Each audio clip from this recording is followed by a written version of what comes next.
You're listening to Somewhat Frank with me, Frank Gruber. After working in the corporate world for a decade, I decided to blaze my own path by co-founding Tech Cocktail, which helped catalyze local startup communities and eventually turned into TechCo Media, a site which grew to millions of readers and was eventually acquired. Over the past decade, I've interviewed hundreds of entrepreneurs and thought leaders from some of the fastest growing and most successful companies in history. And along the way, I've learned amazing lessons from my experiences. So we're going to talk about startups, tech, innovation, and their intersection with personal life, and anything else on Frank Gruber's mind. So let's get started being Somewhat Frank. Somewhat Frank is produced with the help of Established, my new company. Frank Gruber here, Somewhat Frank. We are doing this live today from a pool because I'm out here in Key West, Florida, celebrating a birthday party with a friend of ours, and it's a good place. We had some conversations happening around around Amazon, and thought it'd be a good opportunity to bring in my friend Matt Hirschmann from Lucid Creative, and it's an agency out in DC. And we were just chatting about Amazon and the reviews. And cause we all buy things on Amazon all the time, right? I mean, it's like we live, breathe Amazon sending us packages, and we probably all look at those reviews heavily in that process, or I do anyway. I don't. Matt, Matt here. You look at those reviews? Right. I filter by stars, so I'm not even looking at anything with less than 4 stars.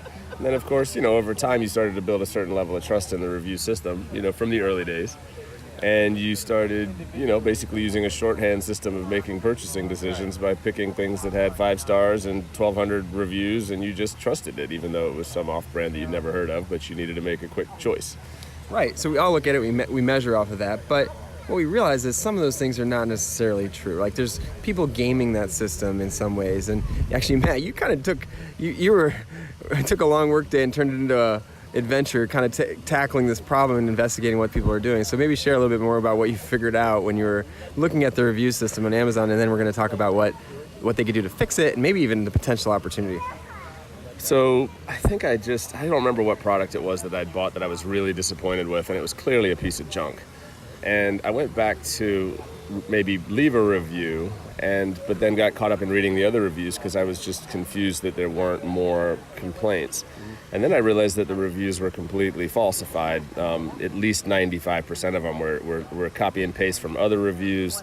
Some of them were duplicative, so it would say, it was some electronic product, but it said something like, looks great in my bathroom. But it wasn't a bathroom product. And then 20 reviews down, it said, looks great in my bathroom. Yeah. And then another review said... So it was like robots posting in some ways. Copy and pasting. Yeah. And a lot of them did claim to be verified reviews, but only, maybe the top 20 or 25% said verified. So these are verified purchases basically, meaning people have purchased that product that you're talking about, and then they leave a review. So that's interesting. So they actually bought the product rather than just leaving a review, which is heavier, way heavier by Amazon, right? Much. Yeah, those are the ones that start at the top, and if you only go down to your first scroll or two, you only see that they're verified purchases, so you assume, well, okay, they all are, but it turns out if you click 3 pages down, you'll start to see that the balance are not verified purchases, which is even crazier. Right. That you've got thousands of people reviewing some product that they didn't theoretically buy, or at least didn't buy on Amazon. Right. But so then I hopped on a chat session with them and, pointed this out to them, sent them the product link, and they're like, nope, they're legitimate reviews because they're verified purchases. And I said, no, they're saying that they look great in the bathroom. They can't be. Right. So they offered me like a free month of Amazon Prime or something to get me off the subject. But they really weren't particularly interested in hearing my concern. But what did you figure out? You figured something out. I looked in a little bit further. I came across a review by a guy who had like a star. He was one of Amazon's top reviewers. So I Googled his name and I looked around for a while, and I found a website. So this is what you do in the middle of the night when you can't sleep and you're thinking about this thing rather than all the other things you're working on. Yeah, I'll work till like 12:45, 1, and I realize that I'm starting to see double, and then I'll go on to some personal endeavor, either, shopping for something that I want or dream of or whatever, looking at real estate or whatever. We're trying to uncover why people are getting all these reviews and they're not real. Yeah.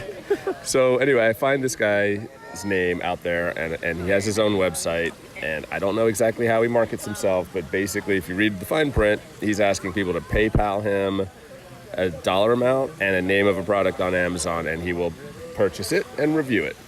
So you can pay to play, basically. Yep. And so I studied all of his reviews, and he's got tens of thousands of them, and much more than 90% are 5-star. I mean, they're raving reviews, and they're pretty well written, so they're convincing. They say all the right things, little phrases that resonate, you know. So basically, he's gaming the system. Amazon's probably aware of it because they aren't shutting him down, but it's difficult because he's actually buying products, so it makes it hard. So, but should they be doing something is a question.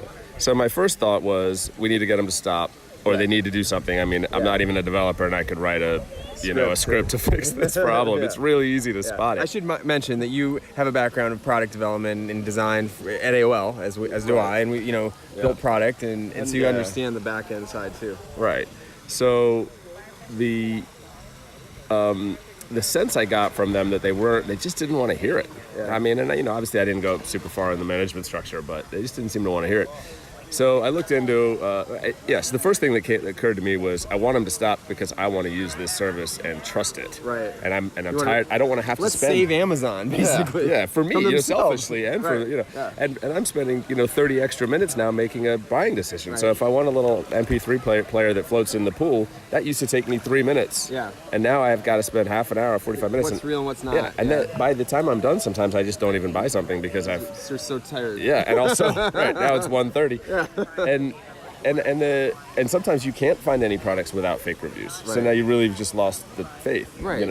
So you just leave it in your basket and then come back later and hope that you find another thing that's similar, and hope somebody else launches a new product. So I'm burning up time, and I'm buying products that I don't like because of this fake review system. Right. So it's kind of So I figured, yes, there could be a third-party website out there that somehow re-reviews the Amazon reviews, and you could basically say, is this product's 5-star review accurate or not, and you could pretty easily spot the system and give it a real rating. That's great. I love it. So there's an opportunity. Somebody can come out and help Amazon improve Amazon. Probably even use their APIs to figure this out. I'm assuming there's some API that's out there that Amazon has and could plug in and help them. So if anyone wants to do that, you should let us know. I'd love to hear about it.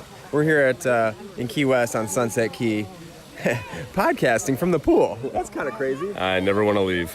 I can podcast from this pool. We're going to podcast again sometime from the pool. But anyway, check us out. Somewhat Frank Gruber here, and we'll be sharing more insights and thoughts about opportunities out there in the world. There's an intersection between technology and personal life, and this just happened to come across in a conversation in the pool. Well, that's a wrap. Thanks so much for listening. This is Somewhat Frank. Signing off, Frank Gruber. Oh, and don't forget, subscribe online, iTunes, SoundCloud, Android, wherever you can find it. Somewhat Frank Podcast. We'll be back soon with another episode. Thanks so much.